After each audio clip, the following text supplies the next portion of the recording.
Rookies Cup adalah ajang one make di mana semua rider mengendarai KTM 250 GP. Bersanding dengan Asia Talent Cup, British Talent Cup, Northern Talent Cup, dan Junior GP, Rookies Cup masuk ke dalam program Road to MotoGP. Dan masih jadi ajang junior terbaik dalam melahirkan bintang-bintang MotoGP. Rookies Cup pertama yakni pada 2007 dijuarai oleh Johan Zarco dari Prancis. Sementara edisi teranyar yakni pada 2024 dijuarai oleh pembalap Spanyol Alvaro Carpe. Sayangnya Indonesia belum pernah mengecap gelar juara di ajang ini meski terus menurunkan wakilnya.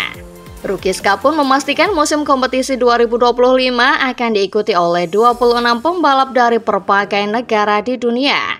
Indonesia pun memiliki dua wakil yang sama-sama merupakan asuhan Astra Honda Motor atau AHM.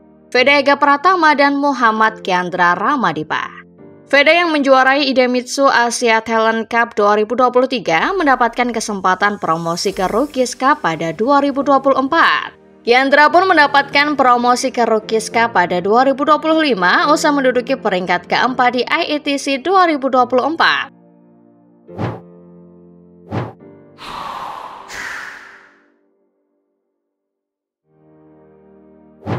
Dalam perebutan gelar rookie, Firmin bukanlah yang terbaik untuk saat ini.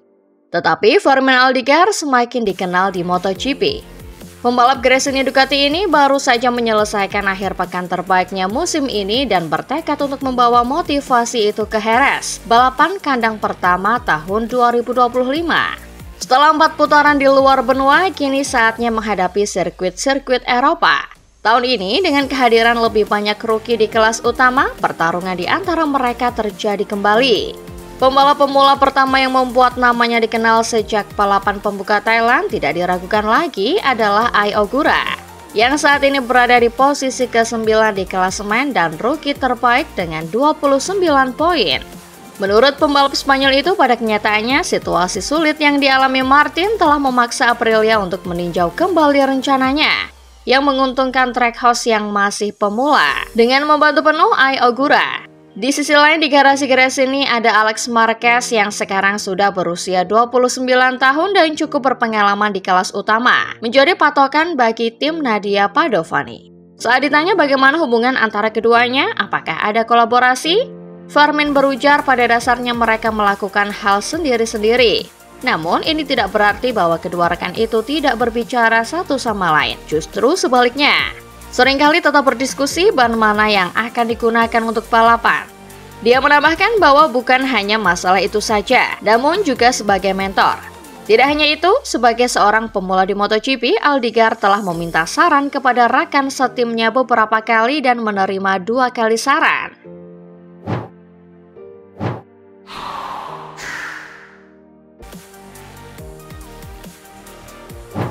Para bintang MotoGP kompak menilai bahwa aturan tekanan ban tidak perlu diubah meski Maverick Viñales harus kehilangan podium di Grand Prix Qatar akibat melanggar aturan tersebut.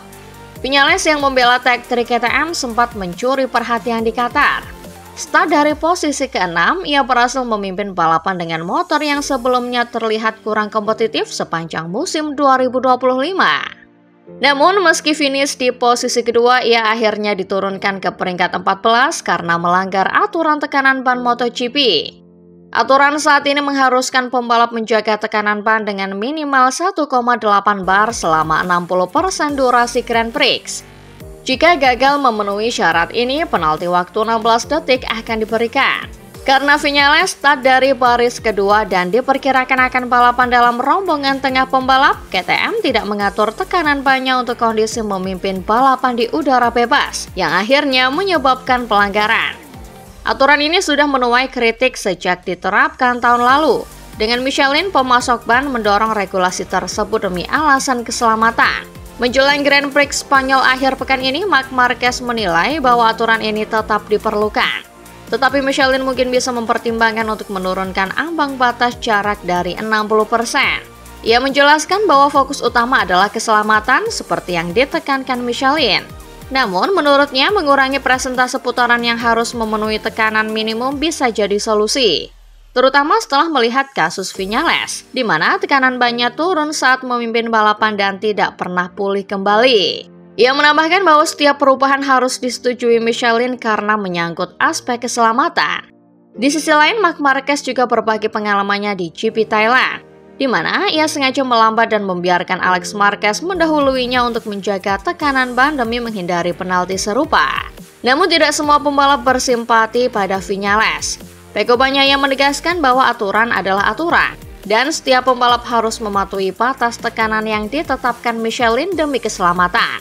Ia mengakui bahwa dulu pembalap bisa balapan dengan tekanan ban lebih rendah menggunakan ban yang sama. Tetapi menurutnya batas tekanan ban di Qatar sudah cukup rendah.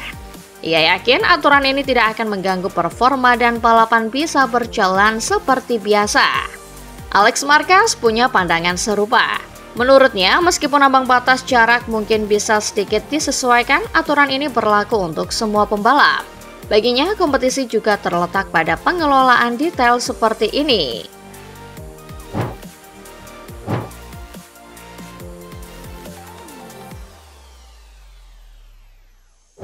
Franco Morbidelli memperhatikan bahwa selama akhir pekan balapan, Marc dan Alex seolah saling tarik-menarik dan memanfaatkan slipstream untuk keuntungan masing-masing. Ia menjelaskan bahwa meski ia dan rekan-rekannya dari akademi bukan saudara kandung, mereka selalu saling membantu, baik dalam sesi latihan maupun di luar lintasan, dan kerjasama itu masih berlangsung hingga kini.